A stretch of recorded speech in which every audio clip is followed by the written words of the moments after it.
Je suis Raphaël Besson et je vais vous présenter le podcast du Lucas, une nouvelle collection de podcasts qui explore les transformations des politiques culturelles dans un contexte transitionnel. Créé par le Lucas, le laboratoire d'usage culture, art, société, ce podcast va s'intéresser à l'art collaboratif, aux droits culturels, aux lieux intermédiaires ou aux pratiques artistiques amateurs et hors les murs. En donnant la parole aux artistes, aux professionnels, aux élus, ou aux habitants qui tentent de réancrer les arts et la culture dans la société, on souhaite contribuer à l'écriture d'un nouveau récit des politiques culturelles. On a bien su que la ville était encerclée d'autoroutes, tout en traversant une grave crise du logement.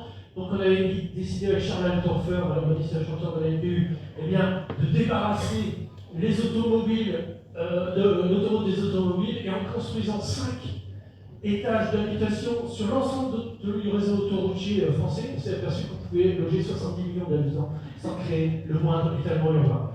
Et ce projet était pour nous un soulagement, ça permettait de réaliser le fantasme de tout bon français qui veut absolument vivre à la campagne tout en étant en ville. Et on a donc baptisé notre projet. On vient d'écouter Laurent Petit de l'Agence nationale de psychanalyse urbaine. Cet enregistrement, je l'ai effectué en décembre 2023 à Paris, lors d'un événement organisé par le ministère de la Transition écologique et de la Cohésion des territoires, en partenariat avec le ministère de la Culture. Lors de cette rencontre, les ministères se sont interrogés sur la place des arts et de la culture dans la transition écologique des villes et des territoires. Et c'est ici tout l'objet de notre émission, mais aussi d'un ouvrage que je viens de publier aux éditions du Lucas et qui s'intitule « Pour une culture des transitions ». L'hypothèse de ce livre repose sur l'idée que nous ne pourrons pas transformer nos territoires pour répondre aux enjeux des transitions écologiques ou sociétales, sans recomposer nos imaginaires aménageurs, fondés sur le pavillonnaire, la maison individuelle et l'extension sans limite de nos métropoles, sans mettre en œuvre une culture de la coopération, seule à même d'assurer la survie des communs, sans adopter une lecture renouvelée de l'économie, c'est-à-dire une économie réencastrée dans les enjeux sociaux, culturels et environnementaux des territoires, sans une réécriture collective des récits, des valeurs et des régimes de gouvernance qui fondent nos sociétés, sans éprouver d'autres modes de faire, d'autres manières d'habiter et de penser les rapports que nos sociétés entretiennent avec le vivant non humain, sans réinventer le récit du progrès et du solutionnisme technologique, sans réinventer le récit des sciences en société.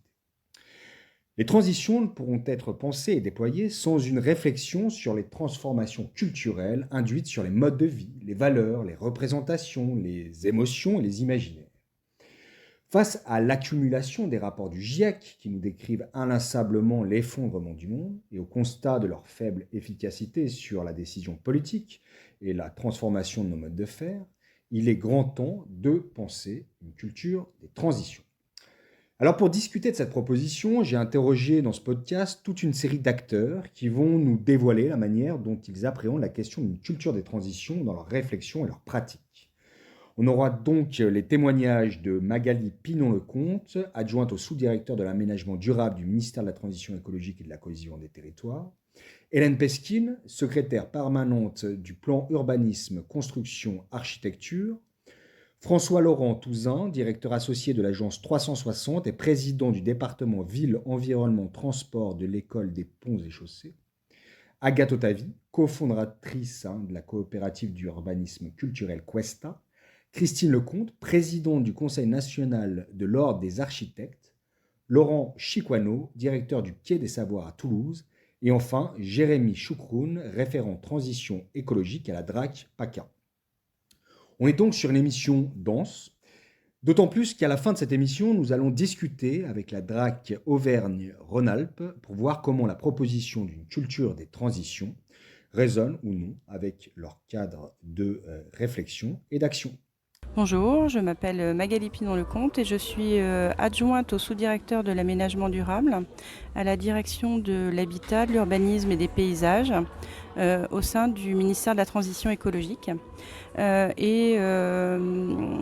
aujourd'hui nous avons décidé au sein du ministère de travailler plus en profondeur la question du croisement entre culture et aménagement pour plusieurs raisons. Alors d'abord commencer par par un retour sur le présent et puis un peu sur le passé, c'est que nous avons des actions communes depuis de nombreuses années avec le ministère de la Culture, des actions communes notamment autour de partenariats et de conventions que nous avons avec des acteurs de la sphère culturelle comme le Polo, la Preuve par 7 et Bellastock, et aussi des actions communes grâce à un opérateur que nous avons en commun qui est le groupement d'intérêt public l'Europe des projets architecturaux et urbains qui assure un certain nombre d'actions pour le compte des deux ministères, donc en interministériel, et conduit un certain nombre de programmes et d'appels à manifestation d'intérêt. Pour autant, ces actions aujourd'hui, même si elles sont intéressantes, si elles portent leurs fruits, sont aujourd'hui insuffisantes. En tout cas, c'est le constat que nous pouvons en faire pour réellement accélérer la transition écologique et pour embarquer l'ensemble des acteurs vers ce qu'on pourrait appeler un récit commun ou la construction de futurs communs autour de ces questions de transition et de transformation à la fois des territoires et des pratiques. Donc nous devons passer à une étape certainement plus ambitieuse, plus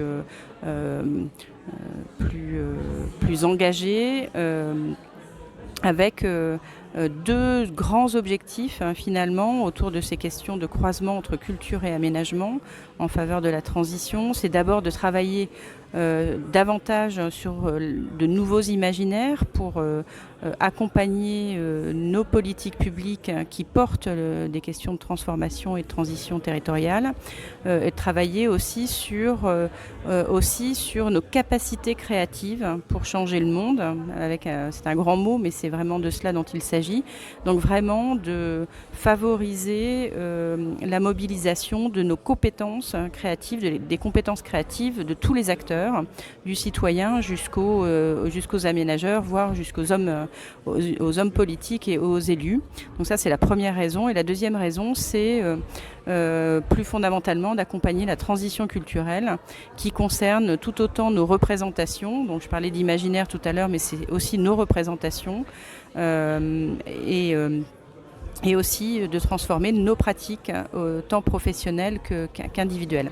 Donc c'est vraiment pour ces deux raisons que nous avons choisi le 12 décembre d'organiser un événement à la Bellevilloise en partenariat donc le ministère de la Transition écologique en partenariat avec le ministère de la Culture, un événement autour de la culture, les arts et les arts comme accélérateur de la transition écologique et également source d'engagement collectif pour pouvoir renforcer nos actions sur ce croisement, identifier de nouvelles pistes de travail, identifier de nouveaux partenariats et renforcer, élargir cette communauté d'acteurs qui est très engagée et très volontaire et enthousiaste pour s'engager dans ces nouveaux récits et ces nouvelles perspectives. Je suis Hélène Pesquine, la directrice du plan urbanisme construction architecture qui fait de l'innovation et de l'expérimentation sur l'architecture au ministère de la Transition écologique. Et je contribue à cette question sur la relation entre l'art et l'aménagement à travers plusieurs outils, notamment les outils du récit illustré et du récit écrit, puisque à travers les recherches et les outils que nous manipulons pour l'expérimentation, nous faisons beaucoup travailler les concepteurs, donc évidemment les architectes, urbanistes, paysagistes, mais ça peut aller jusqu'aux designers, pour développer les imaginaires de la ville de demain, imaginaire post-carbone, imaginaire d'un monde plus sobre. Et il est très important pour nous de donner à voir des représentations de ces imaginaires. Les décideurs urbains, les élus notamment, mais aussi les professionnels techniques ont besoin de se projeter dans des imaginaires positifs et les architectes, urbanistes, paysagistes, concepteurs ont le talent pour décrire et décliner ces imaginaires positifs en images. Et pour nous, c'est un outil très précieux.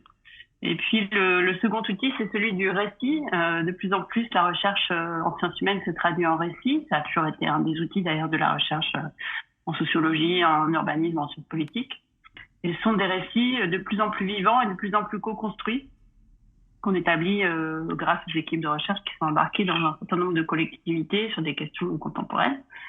qu'on établit avec les parties prenantes locales et souvent au travers de moments de co-construction qui sont aussi des moments festifs, qui sont aussi des moments culturels et artistiques.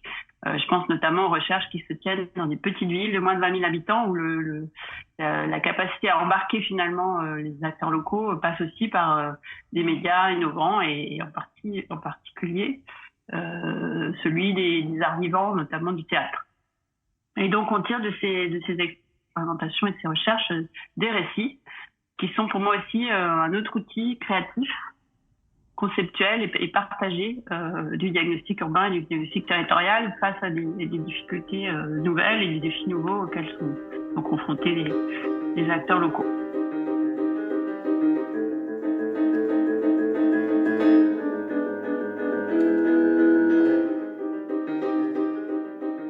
François-Laurent Touzin, moi je suis à la fois directeur associé d'une agence d'urbanisme qui s'appelle 360 et je suis président du département ville, environnement, transport de l'école des ponts et chaussées. Alors là je vais parler tout d'abord de ce qui m'a amené à signer la tribune écologie art urbanisme. En fait ce qui m'a amené à la signer c'est que je l'ai en partie coécrite. J'étais plutôt une sorte de modérateur dans le cadre d'une mission un peu prospective du ministère de la Transition écologique qui était coordonnée aussi par Stéphane Chanclan. Moi j'avais en fait un rôle de secrétaire, on va dire pas trop impertinent et si possible facilitant pour accorder 4 plumes, donc celle de Nathalie Blanc, Paul Ardenne, Stéphane Chanclan et Julien Chopin dans l'écriture de cette tribune. Donc c'est pas moi qui l'ai écrite, mais j'ai été secrétaire, donc c'est un petit peu moi quand même qui l'ai écrite, une sorte de scribe. Et en fait, donc ça c'est un peu sur la forme, sur le fond, c'est aussi un exercice qui me plaisait. Et donc je l'ai volontiers signé. Et je l'ai signé pour prendre un peu de distance par rapport à mon rôle d'agence de conseil et d'urbanisme. Je l'ai signé en tant que président donc, du département de l'école des ponts. Et ce qui a beaucoup de sens, parce qu'un des enjeux de cette tribune, c'est précisément de renforcer les compétences et d'essayer de forger des compétences postdisciplinaires. Cette tribune, eh bien, comme toute tribune, elle est signée. Alors il y a quelques grands noms et on les remercie. Florian Berco qui était là tout à l'heure, notamment, Maud Le Floch. Et il y a aujourd'hui plus de 60 signataires. Et j'en ai, au gré de mon rôle à l'école des ponts, j'en ai parlé à des enseignants de l'école des ponts et l'accueil a été extrêmement positif. Mais à dire, je signe tout de suite. Je signe en entendant le titre et après avoir lu, je signe et je contre-signe. Et donc il y a aujourd'hui, et c'est intéressant de parcourir cette liste de signataires, qui est au moins pour moi aussi intéressante que la tribune, parce que ça montre un peu l'empreinte du propos qui est porté.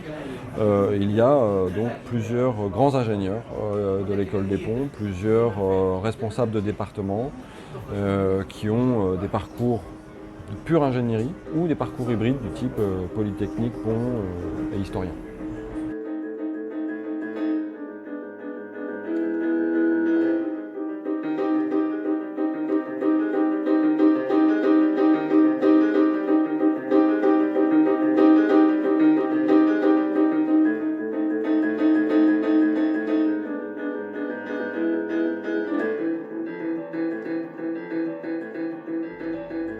Bonjour, je suis Agathe Otavi, cofondatrice de Questa.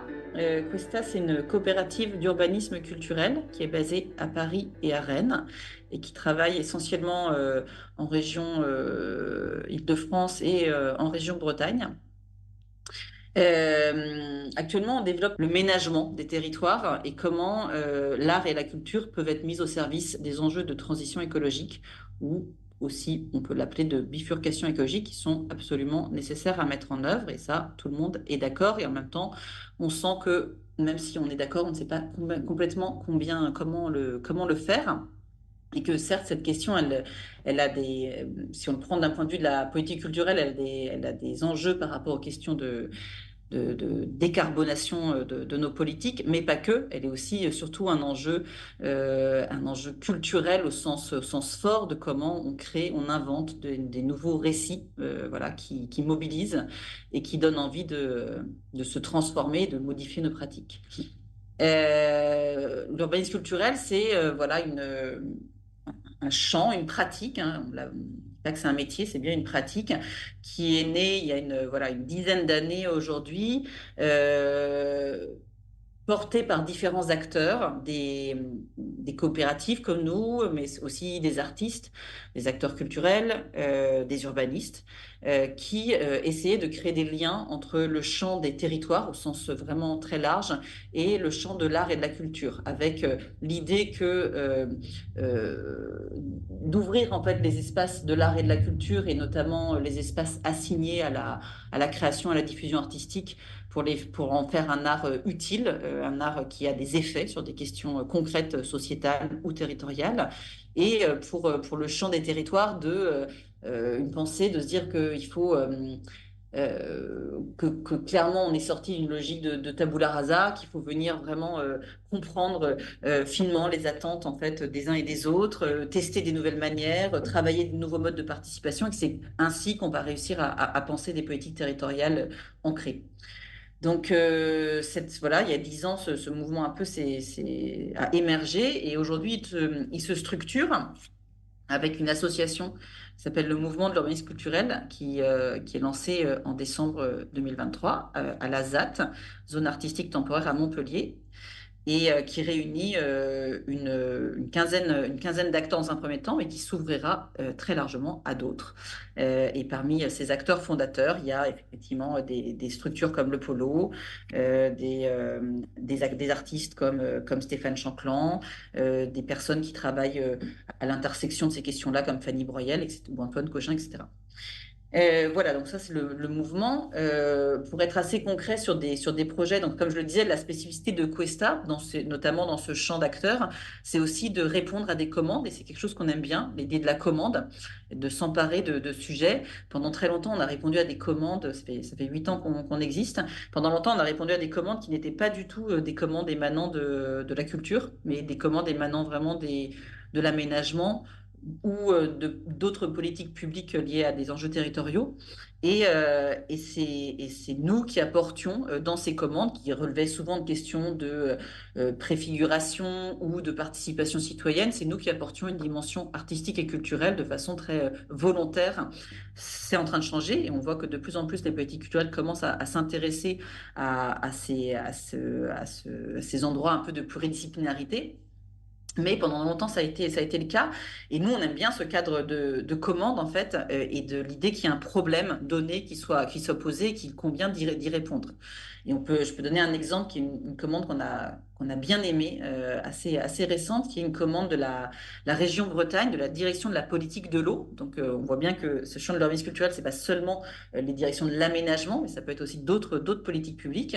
Et donc là, c'est la direction de la gestion, enfin vraiment qui gère la question de l'eau et de l'état sanitaire des fleuves et des rivières de Bretagne, qui en 2021 fait le constat avec Eau et Rivières de Bretagne, qui est une association très engagée sur la défense des cours d'eau, fait le constat que les commissions locales de l'eau, qui sont les endroits où se négocient en fait les actions de gestion et d'entretien des cours d'eau et des rivières, que ces commissions locales de l'eau, dans lesquelles se réunissent des élus, des agriculteurs, des opérateurs économiques, des associations, des citoyens, elles se désertent peu à peu. Et ils se demandent pourquoi elles se désertent, et ils émettent l'hypothèse que peut-être elles se désertent parce que les discours qu'on y tient et les documents qu'on a pour voilà, les conventions, les cadres documentaires sont trop techniques, sont trop centrés sur des questions de pollution des eaux, sur des questions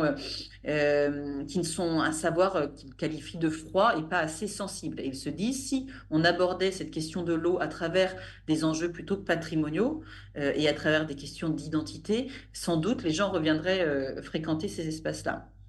Et il nous pose la question en disant, est-ce qu'on pourrait imaginer une première expérimentation d'un atlas socio-culturel des fleuves sur un fleuve qu'on a identifié. Maintenant, voilà, essayer d'imaginer la méthodologie qu'on pourrait mettre en place et ça permettra ensuite, si l'expérience est concluante, d'en développer d'autres ailleurs sur d'autres cours d'eau. Donc ce fleuve, c'est le Belon. Nous, on leur répond bien sûr, très, très intéressés pour participer à cette commande, mais pour nous, il s'agit avant tout de questions de représentation, de questions de récit.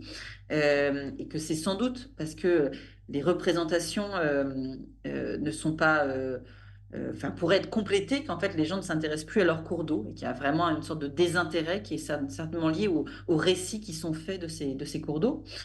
Et donc que finalement parler de patrimoine, qui est leur idée d'identité et de patrimoine, ça peut être peut-être aussi ennuyant que de parler de pollution. En fait, la question n'est pas là, mais c'est la question de la manière dont on en parle, d'où l'intérêt d'avoir des artistes qui viennent travailler sur ces questions-là. Et donc on leur propose de mettre en place cette démarche-là, mais en embarquant des artistes qui vont travailler avec leurs outils à eux et en complémentarité avec d'autres, les enjeux de représentation et de mise en récit. Donc, 2 artistes sont mobilisés, un photographe, Sylvain Gouraud, un auteur, Alexis Fichet, et tous 2, avec leurs outils, commencent à proposer de nouvelles représentations de ce fleuve. Et je vais peut-être insister sur un des travaux qui a été fait par l'auteur, Alexis Fichet, qui a en fait participé à toute la démarche qu'on a animée, qui a été faite de rencontres, de marches, d'ateliers, d'échanges, etc. Il a assisté en fait à tous ces moments-là, il y a participé. Et en fait, très rapidement, il s'est dit, en fait, il y a des attachements très forts à ce fleuve, mais des attachements qui sont contradictoires. Il y a des controverses qui se font jour. Et il y a donc un enjeu à venir déplier ces controverses, les partager. Et il a choisi la forme littéraire de la fable, donc un peu comme les fables voilà, du renard et du corbeau, enfin voilà, les fables de La Fontaine. En fait, on fait parler des entités de la rivière. Et ces fables-là, elles permettaient de déplier justement des points de vue différents et de les mettre en relation.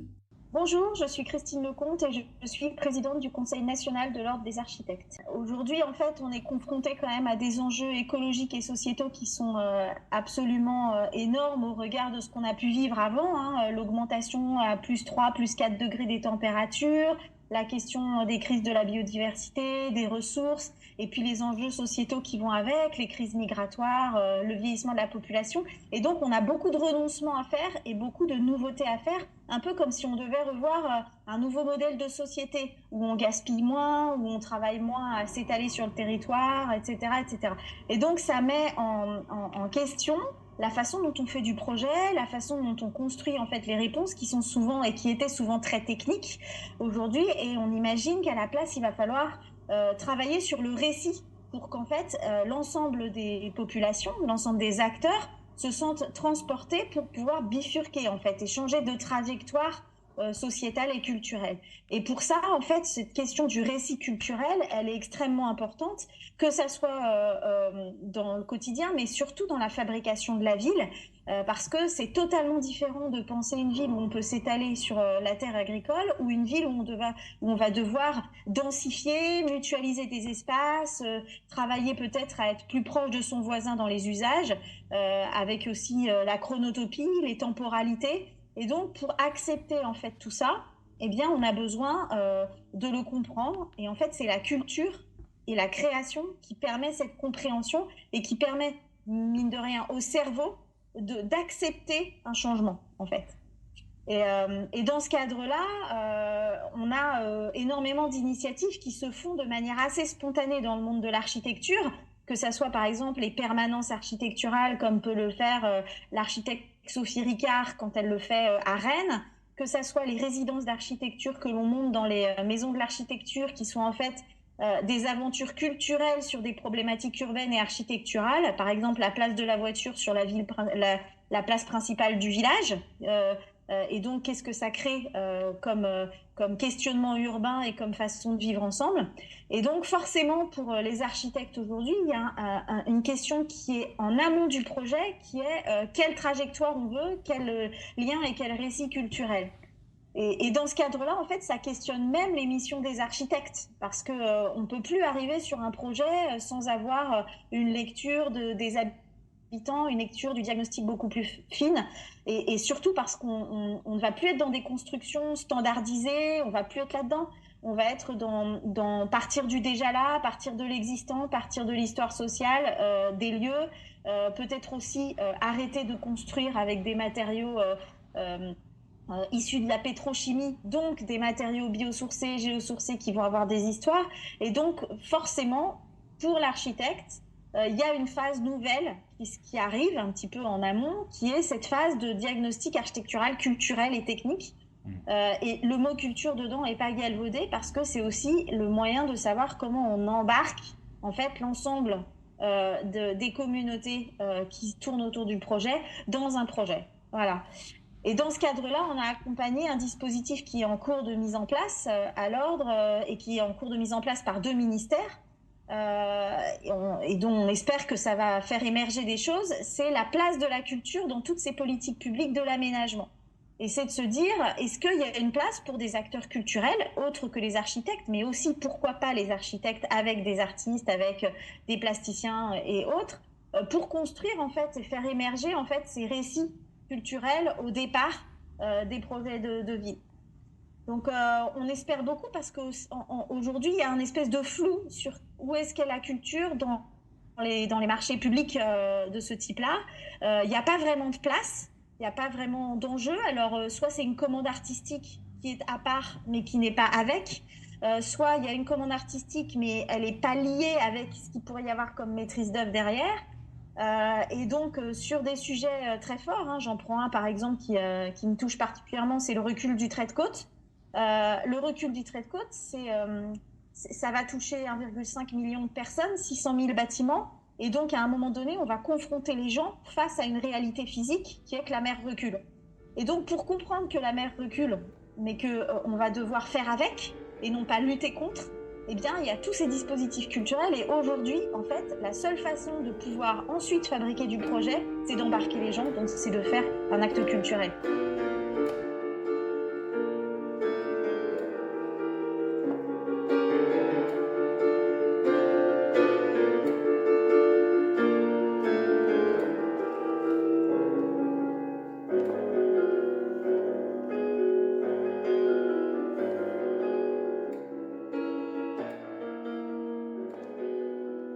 Je suis Laurent Chicoineau, directeur du Quai des Savoirs à Toulouse.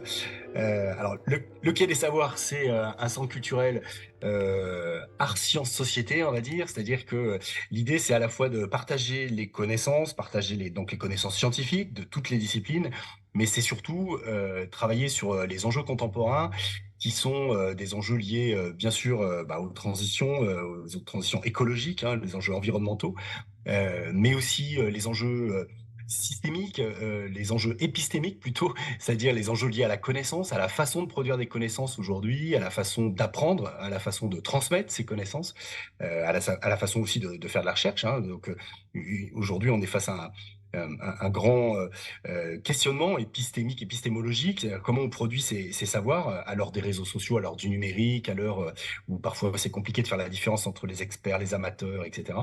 Et puis, je dirais surtout un enjeu, lequel est savoir, on répond surtout aussi à un enjeu culturel qui est quasi anthropologique, c'est-à-dire comment on renouvelle les imaginaires de demain, les imaginaires des futurs, et comment on sort d'une dichotomie entre un imaginaire du tout technologie, du solutionnisme technologique, qui a hérité des Lumières et puis hérité du 19e siècle, hein, d'un mouvement quand même assez scientiste, d'une pensée assez scientiste, de philosophie du progrès avec un grand P. Et puis l'autre alternative, c'est la collapsologie avec un imaginaire de la fin du monde, ou la fin des mondes, ou la fin d'un monde, qui pour le coup, remet en question beaucoup de choses, présente l'intérêt de réfléchir à la place de ces sciences dans la société, mais qui en même temps est très anxiogène, qui crée beaucoup d'éco-anxiété, comme on dit. Et donc, nous, au niveau du Quai des Savoirs, on essaie de travailler voilà, entre ces deux gros mouvements euh, qui laissent aussi un champ assez large pour d'autres approches. Et ces deux approches, on les développe beaucoup en croisant à la fois les savoirs, les connaissances et la création contemporaine, la création artistique, parce que aujourd'hui on a besoin autant de connaissances que de sensibilité, que de développer nos sensibilités, sensibilité au vivant évidemment, puisque on parle des transitions, mais aussi aux autres, donc de développer aussi de l'empathie. L'empathie, c'est une des compétences importantes du futur, hein, des futurs, parce que il faut réussir à comprendre aussi. Se mettre à la place des autres, et je pense à tous ces migrants climatiques qui vont arriver dans les décennies qui arrivent. Hein, les sociétés humaines, elles vont quand même connaître des mouvements de migration ultra importants qu'on a rarement connus avec le changement climatique. Et donc, il y a plusieurs façons de se préparer à ça. Hein. Soit c'est construire des murs, se renfermer sur soi, faire passer des lois qui font clairement la distinction entre les étrangers et les nationaux, ou alors développer de l'empathie, développer des approches qui permettent plus d'ouverture, de générosité, d'humanisme sûrement, et puis voilà, pour essayer d'envisager des futurs aussi plus solidaires. Et donc, au Quai des Savoirs, ce qu'on essaie de faire, c'est de réfléchir et surtout d'agir sur les futurs désirables, et pas nous, hein, c'est-à-dire pas l'équipe strictement, évidemment, mais tous les partenaires, les scientifiques, les artistes, et puis les publics avec qui on bosse. Et je pense qu'un des enjeux aussi de ces nouvelles approches des sciences en société, c'est aussi bien sûr hein, la participation citoyenne, mais aussi la participation des chercheurs à la vie de la cité. Voilà, c'est vraiment on est assez convaincu que, et on n'est pas les seuls heureusement, que les futurs, c'est collectif, hein, qu'on va les construire. C'est pas chacun dans son coin et c'est pas un génie dans son coin à la Elon Musk qui va dire voilà, moi j'ai l'idée, c'est ça qu'il faut faire. Tout le monde sur Mars. Bon, donc évidemment ça on n'y croit pas une seconde. En revanche, construire sur les territoires localement, mais en regardant ce qui se fait ailleurs aussi, et de façon pluridisciplinaire, transversale, c'est ça nos mots clés. Vraiment la transversalité, toutes les disciplines scientifiques, mais aussi les humanités, comme on dit, les sciences sociales, bien sûr, qui apportent énormément de choses et qu'on n'entend pas assez, qu'on n'écoute pas suffisamment dans la société de manière générale. Donc, toutes les sciences, et puis, bien sûr, toutes les formes de création, toutes les disciplines de création, parce que ça peut aller du cirque, bien sûr, ça peut être les arts numériques, les arts technologiques. On voit toujours les acteurs de culture scientifique comme un peu geek, un peu passionné par ça, mais c'est aussi les arts traditionnels. Hein. Je pense aussi à la danse, je pense au théâtre, au spectacle, à la musique. Enfin, voilà, toutes les pratiques artistiques. En fait, on n'est pas là pour en défendre une plutôt qu'une autre. Par contre, ce qui nous intéresse, c'est ce qu'ils apportent, ces auteurs, ces artistes, en plus de compréhension du monde, des mondes, à travers leurs émotions, à travers leur sensibilité.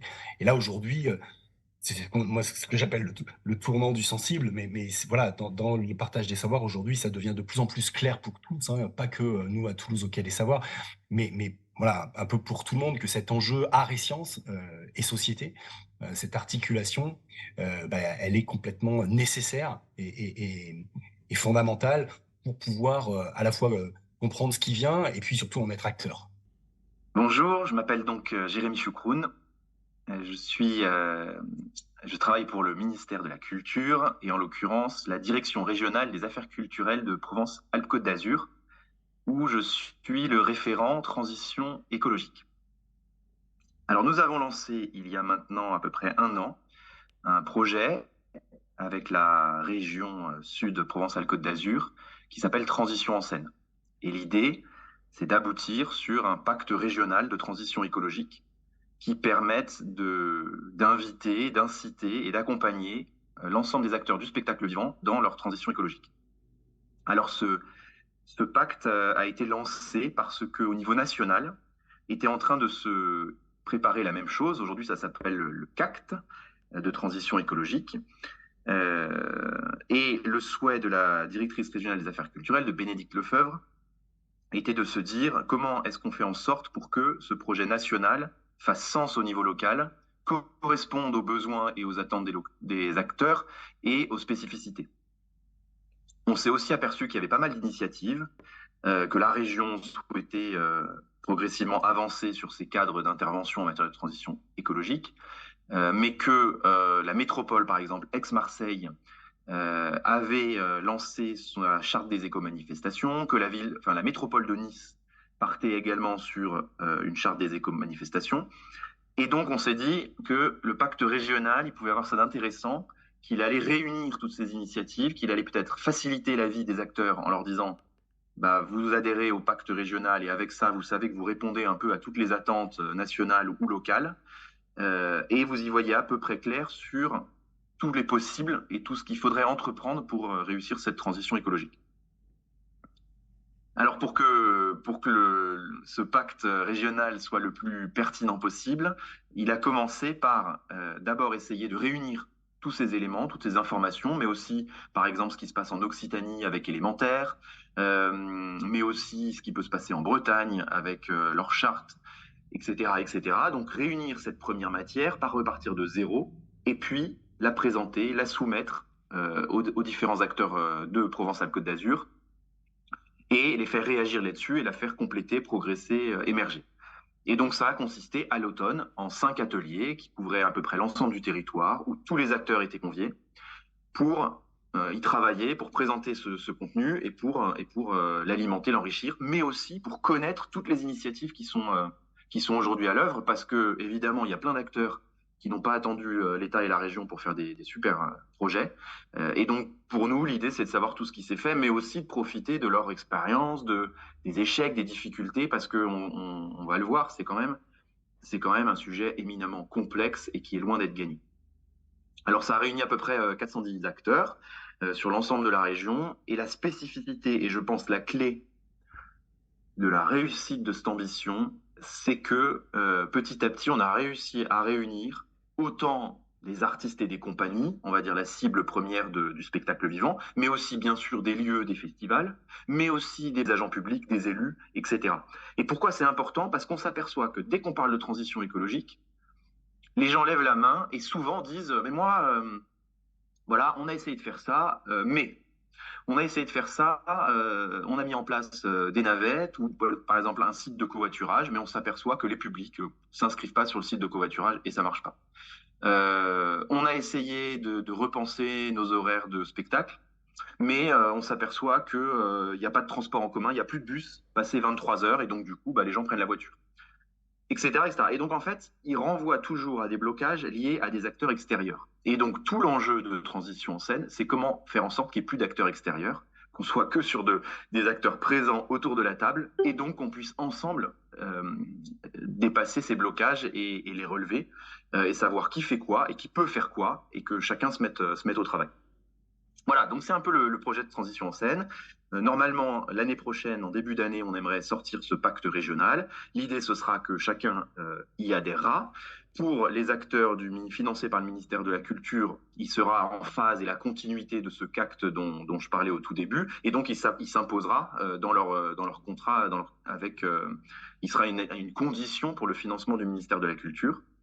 Mais derrière, surtout, ce qu'on veut, c'est adosser un kit d'accompagnement. Et ce kit d'accompagnement, en fait, l'idée, c'est qu'à chaque fois qu'il y a une action, on se dise comment concrètement quelqu'un qui n'a jamais fait cette action, il trouve une aide pour arriver à la faire.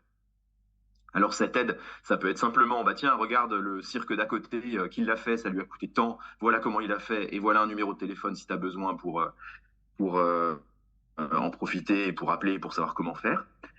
Ça peut être une formation s'il s'agit de se former, ça peut être un outil, par exemple, de diagnostic s'il s'agit de mesurer ses gaz à effet de serre ou autre. Et puis, je pense que ça ira jusqu'à des « on ne sait pas faire ». On met cette action, par exemple, autonomie totale en eau et en énergie ou suppression totale des parkings. On ne sait pas vraiment faire. Et donc, là, c'est plutôt un groupe de travail. C'est plutôt, allez, on se met dans une démarche de collaboration et de coopération et on essaye ensemble de définir comment on peut y parvenir.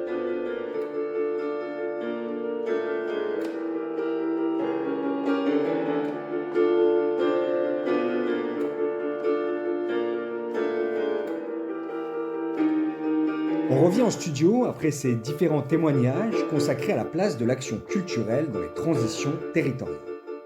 Alors pour réagir à ces interventions, on a le plaisir d'inviter la DRAC Auvergne-Rhône-Alpes avec la présence de Floriane Mercier, conseillère Action culturelle et territoriale, de Gilles Soubigou, conservateur et conseiller à l'action culturelle patrimoniale, Noël Delcroix et Eugénie Bordier, conseillère Action culturelle et territoriale. Merci beaucoup d'être présents et de vous être penchés de près sur cette émission. Alors première question, avez-vous des réactions à chaud suite à l'écoute de ce podcast ? Et puis surtout, j'aimerais vous entendre réagir par rapport à la proposition centrale de cette émission et de l'ouvrage pour une culture des transitions. C'est-à-dire que l'enjeu aujourd'hui, c'est peut-être moins de penser la question de la décarbonation de la culture ou de la transition écologique du secteur culturel que de bâtir une politique culturelle des transitions territoriales.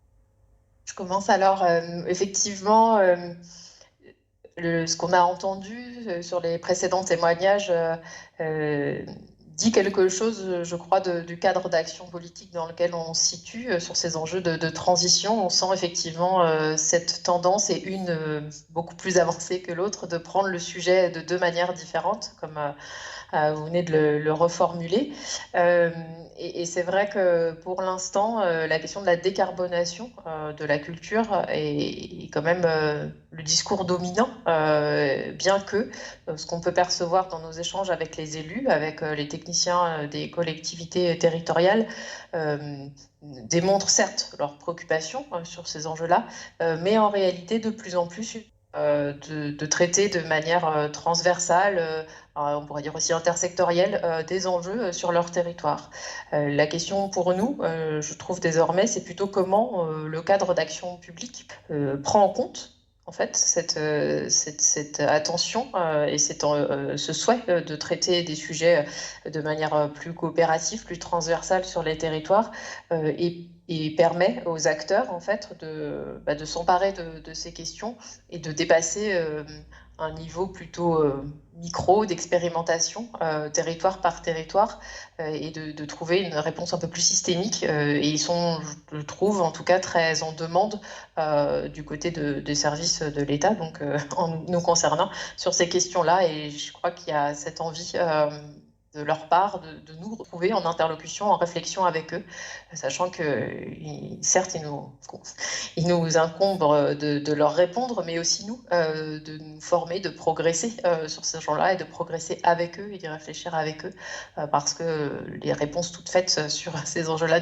n'existent pas encore, et que c'est bien d'ailleurs tout l'enjeu d'aborder la question des transitions par la dimension culturelle. C'est bien de penser le territoire par les relations qu'on entretient les uns avec les autres, d'abord bien sûr humains, mais peut-être aussi non humains et de la nature, et qu'en réalité cette définition culturelle, eh bien, elle peut ne se faire que dans un collectif pour inventer et nourrir les imaginaires, comme le disent les interlocuteurs précédents de demain.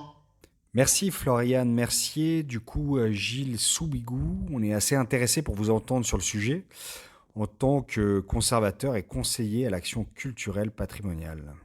Ce qui m'a frappé en écoutant ces différents témoignages, c'était le discours sur la nécessité de construire un récit dans des domaines très différents, notamment noter ça dans le champ de l'architecture et de l'aménagement du territoire, qui commence à se rapprocher de ce qui est au cœur de mes préoccupations à moi, qui est le patrimoine.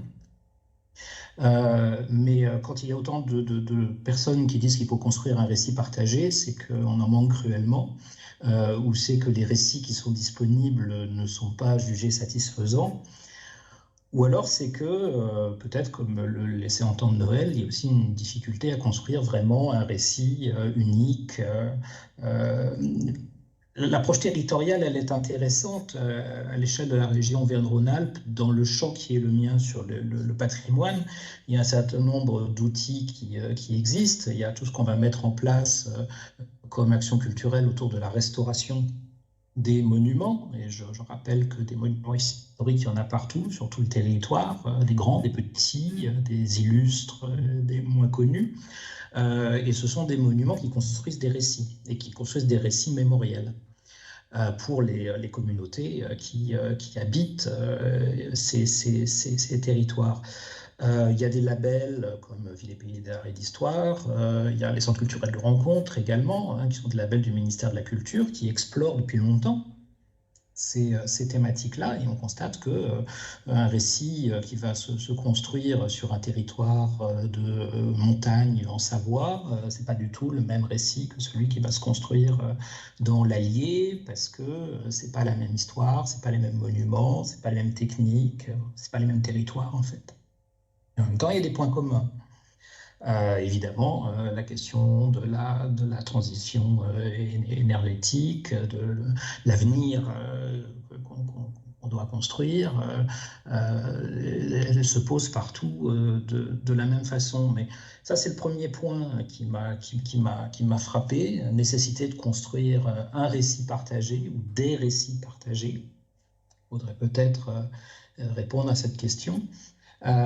Et puis, peut-être redire tout l'intérêt qu'il y a à penser la place des patrimoines, et je dis bien des patrimoines au pluriel, dans ce type de réflexion, parce qu'encore une fois, les patrimoines sont porteurs de sens et sont porteurs de leçons aussi, de leçons techniques, de leçons historiques, c'est-à-dire d'une certaine façon, pour les imaginaires culturels de demain peuvent utilement se nourrir des imaginaires culturels d'hier, d'une certaine façon.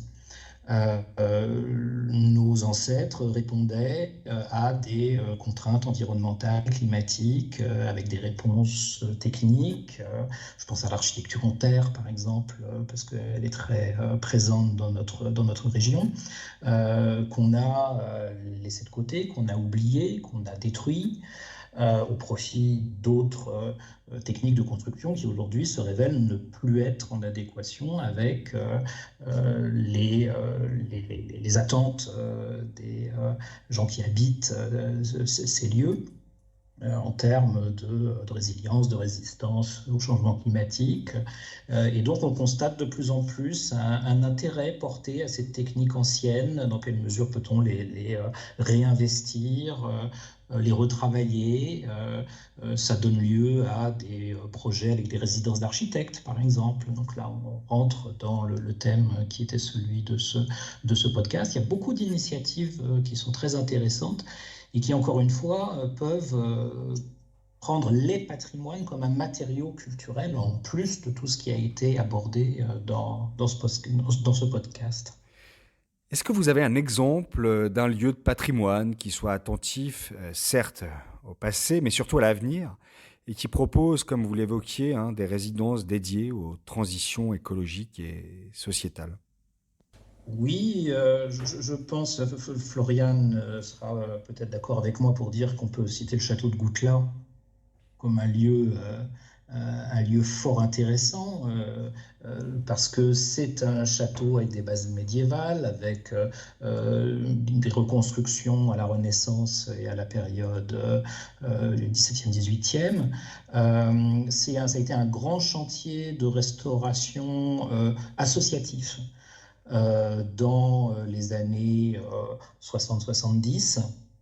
Et aujourd'hui, on revient sur tout ça. Il y a un chantier de restauration qui va se tenir, qui doit prendre en compte la performance énergétique, entre guillemets, de l'édifice, mais qui doit la prendre en compte de façon intelligente. C'est un édifice qui est protégé au titre des monuments historiques.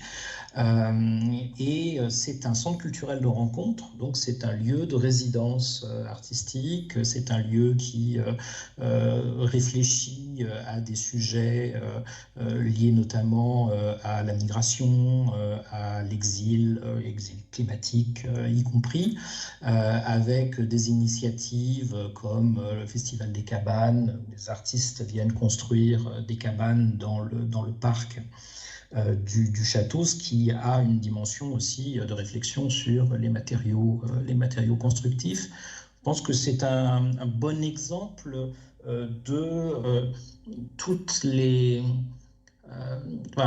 à quel point un lieu patrimonial peut faire converger des regards et des expériences de l'ensemble des champs culturels.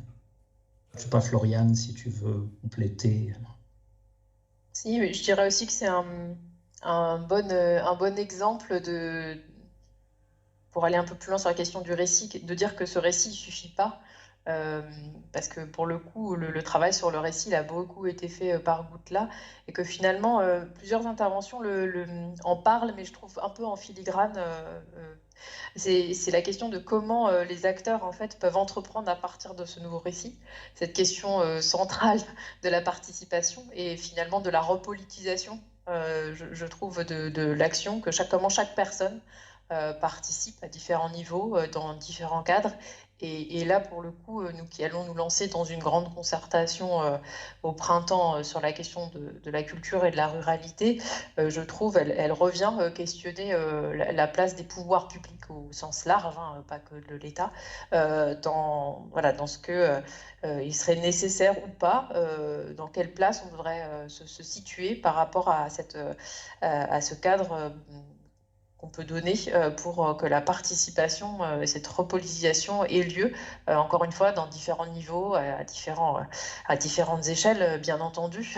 C'est pas que de la démocratie directe dont il est question, hein, mais je crois que là, il y a un sujet peut-être qui finalement revient comme ça ponctuellement dans les interventions, mais qui en réalité est peut-être un peu l'endroit nodal de la transformation, c'est-à-dire créer des nouveaux récits, des nouveaux imaginaires, et quelle est la place du coup des artistes dans ces questions-là, parce que parfois certains ont fait ce travail, hein, sur les territoires, quand ces récits sont bâtis, ces nouveaux récits, comment on passe à l'action en fait, comment on s'en empare, et là on revient sur la question, la capacité à ce que chaque personne déploie une action par rapport à ce nouveau récit et transforme la réalité. En fait, ça voilà, je pense que c'est quelque chose d'important qui finalement est peu.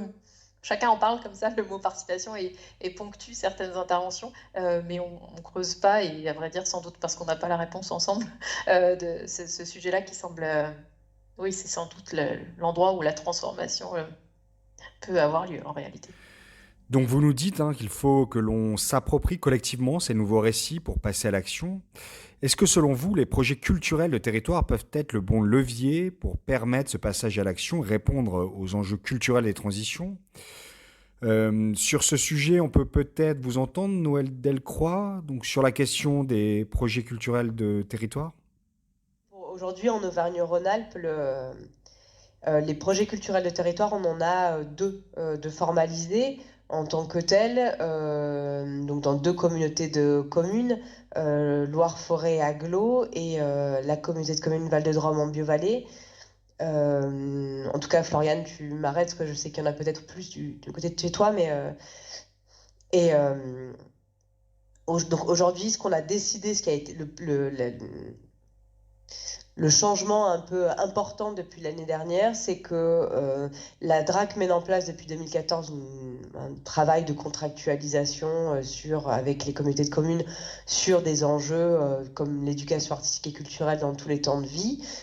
Et ça a permis un premier travail, on va dire, de structuration d'une relation entre des départements, l'État, et la région, parfois les CAF, parfois des PNR et des communautés de communes pour travailler un enjeu en commun que sont l'éducation artistique et culturelle. Et qu'aujourd'hui, comme tu le mentionnes, hein, avec le défi des transitions, avec aussi dans certains départements la question des compétences d'enseignement artistique, arrive la nécessité en fait de repenser une vision globale de la politique culturelle de la communauté de communes. On a mis en place donc à partir de là un accompagnement qui est un accompagnement de 3 ans à l'émergence des projets culturels de territoire qu'on appelle le cycle régional. Et ce cycle régional prend tous les éléments que je vous ai évoqués précédemment et se dit collectivement avec les départements, la région, les communautés de communes, l'État, avec l'éducation nationale, parfois les CAF, comment on va faire pour arriver à croiser ces questions et à dépasser strictement le champ de la culture dans le sens des beaux-arts et des pratiques artistiques et culturelles, et qu'on va réussir à formaliser un projet qui va être celui du territoire. Mais en fait, à ce jour, quand tu dis comment on rentre concrètement dans l'action que l'on mène, elle est d'abord d'arriver ensemble à accompagner, entourer la communauté de communes pour qu'elle puisse faire cette équation. Et en l'accompagnant, on s'accompagne aussi un peu nous-mêmes, les départements, la région, la DRAC, l'éducation nationale, à voir de quelle manière on va pouvoir repositionner notre soutien aux politiques culturelles actuelles. Par rapport à ce cycle régional, ce que je trouve très intéressant, ce qui est en train de se passer en Auvergne-Rhône-Alpes, c'est que C'était pas une initiative de la DRAC, c'est pas la DRAC ou ses conseillers qui ont décidé maintenant, après plusieurs années de convention autour de l'éducation artistique et culturelle à tous les âges de la vie, de partir sur un projet culturel de territoire. C'est les communautés de communes qui nous ont vraiment interrogés là-dessus. Et donc, on a construit avec elles ce cycle et on se forme avec elles. Donc, on est vraiment aussi à avancer et tout. Et j'ai trouvé que c'était des temps précieux. La question du temps, c'est toujours quelque chose dont on manque. Et d'avoir ce temps-là avec nos partenaires sur les territoires à écouter, à partager, à débattre de qu'est-ce qu'un projet culturel de territoire et de ces questions des transitions, ça a été très riche. Donc, c'est un mouvement qui prend du temps, mais qui est nécessaire de se poser pour le prendre.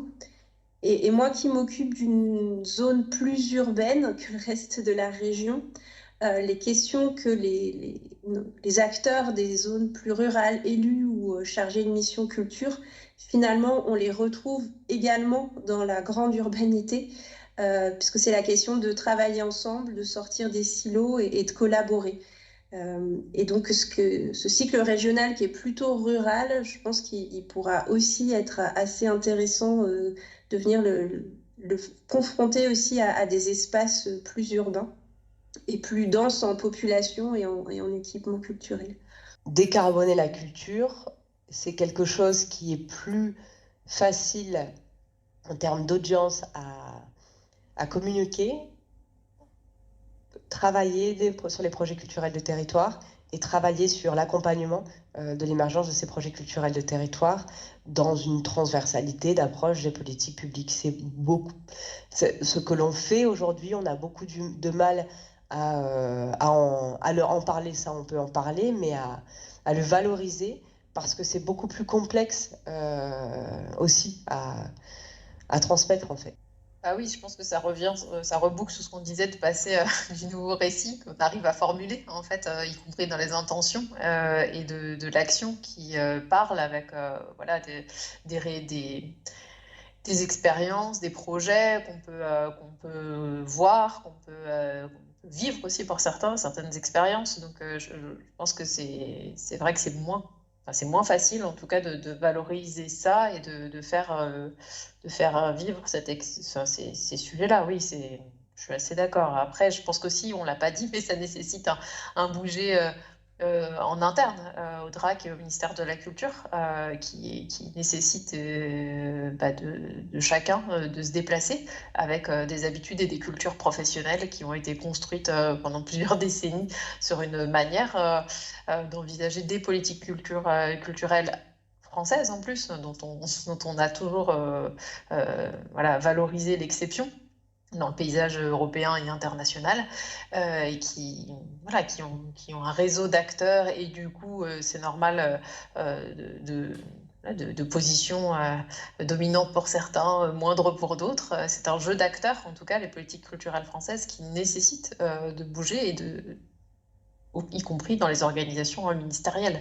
Et donc l'interministériel, c'est essentiel sur ces questions-là. L'inter-niveau de pouvoir public aussi, collectivité territoriale, État, mais l'intra-ministère de la Culture, comme on peut essayer de le travailler sur ces questions patrimoniales, architecturales, d'urbanisme aussi. On a nos collègues dans les UDAP sur ces enjeux-là, et d'action culturelle et de l'expertise artistique, nécessite que chacun aussi se repositionne par rapport à ces enjeux-là, et c'est pas une mince affaire non plus. Et ça aussi, c'est difficile à documenter, à avancer ensemble. Je pense que c'est aussi un enjeu fort.